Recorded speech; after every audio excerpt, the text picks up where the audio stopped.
Good morning, welcome to a new vlog. We are exploring Melbourne this weekend. I'm so excited to take you along because this is the first time I've ever been to Melbourne. So I have no idea what I'm going to expect, but it's going to be fun. I'm seeing Emily this weekend. She is visiting Australia for a holiday and I was like, girl, wherever you are in this country, I will fly to see you. So that's exactly what we're doing this weekend. We're going to Melbourne to explore, to see friends, to see family, and just to have a good time. So I'm about to catch a train into Sydney and then from Sydney go to the airport, which shouldn't take me too long. I imagine it should be like 2 hours, 10 minutes as a trip. And it's so funny because my train ride is much longer than my flight. My flight is like 1 hour 40, but that's what the travel day is looking like. And I think it should be smooth. I actually managed to pack really well, if I do say so myself. Like, I've only done hand luggage, which I feel is quite impressive because anytime I go away for a weekend, I always have like 3 bags. And I don't need 3 bags, I just need 1 hand luggage with the stuff and to actually think about the outfits. So that's what we've done today and I'm excited to see what happens this weekend. So yeah, thank you for watching in advance, and if you haven't already, make sure you subscribe so you can see more of my content. But I'll see you in my next travel clips.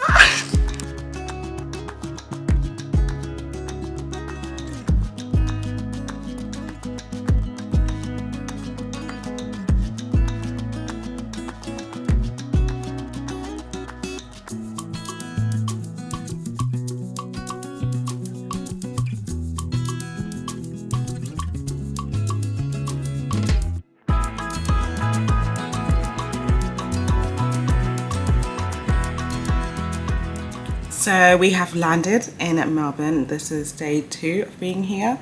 Yesterday was a blur from the moment that I got to the airport here in Melbourne, getting to the hotel, getting ready, going to meet Emily and James. It was a blur of hours. Like, here's a little story time. When I was booking my flights, I was looking at airports. Like, I didn't realise that Melbourne had a similar setup with airports like in the UK. So you could fly into Gatwick or Heathrow.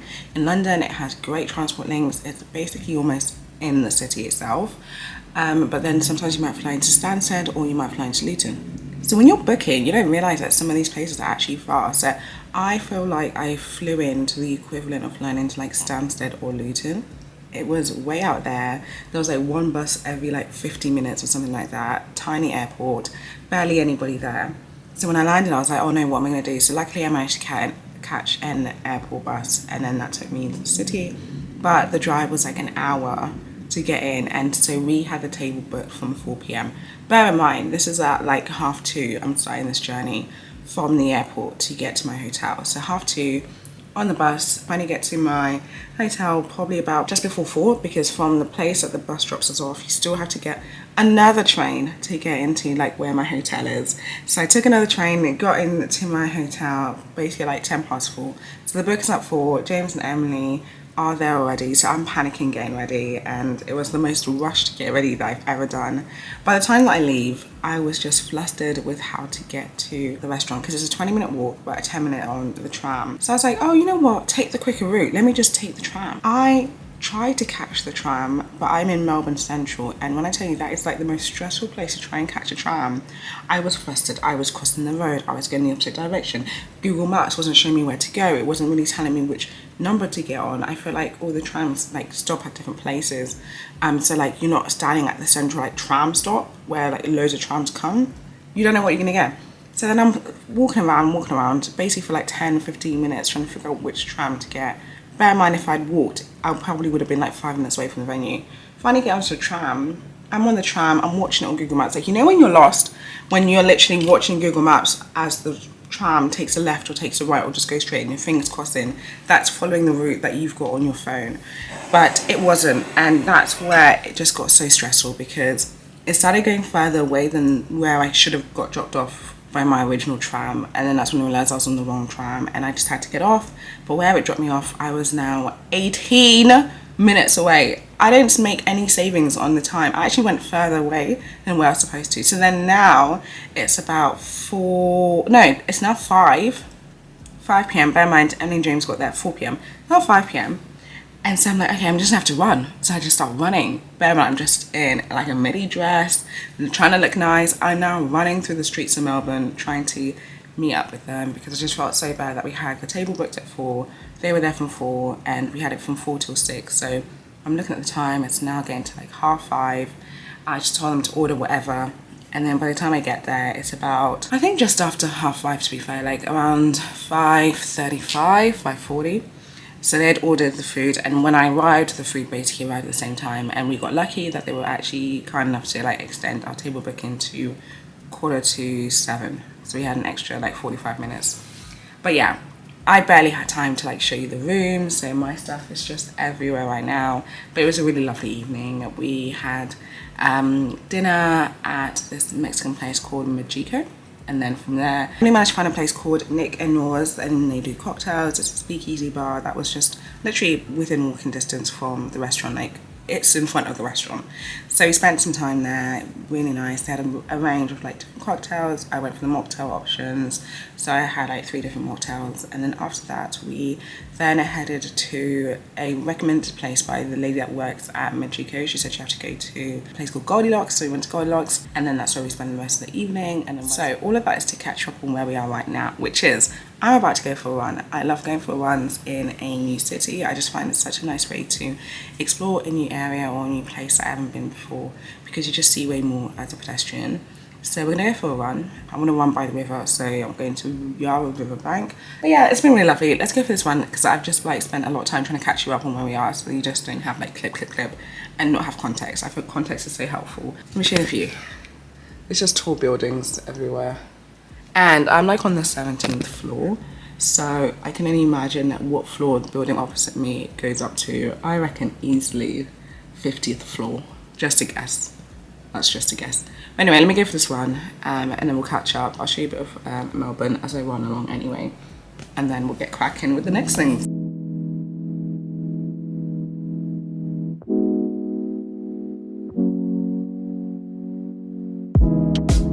Sometimes my mind is away. I drift into space, don't know where to go. Sometimes I think I'm okay, I'm feeling the same. My reasons are gone. Say my name, cause baby I'm falling. Yeah, I'm falling, falling. So won't you say my name, cause baby I'm falling.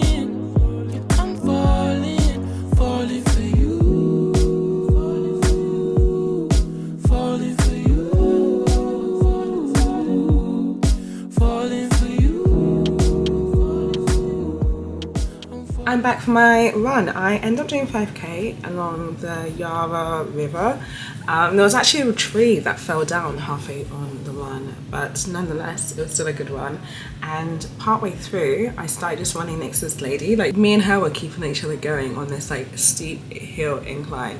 So I didn't end up stopping on that hill, which was nice. But yeah, came back, got ready, and I'm about to head off now and make my way to where we're getting brunch. And I want to pick up something at the shops before I go over there, so I'm going to leave a little bit earlier because the place we're going doesn't take reservations, so you have to walk in. So I'm hoping to be there like 5-10 minutes early so I can get us a table, and then we don't have to wait as long for something to arrive. So let's head out. My outfit is so basic because the weather is just so chilly. I've got this black Uniqlo heat tech top which keeps me super warm, and black linen pants. I'm going to be wearing loafers and a, what do you call it? A trench coat. I'll be wearing a trench coat as well. So I'm just hoping I stay warm. I kind of feel like I should have had a scarf, but we'll kind of see how the weather actually is. I just know it's quite temperamental and it will change up very, very quickly. But yeah, I'm excited to explore.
bakeries. Oh, the street looks nice.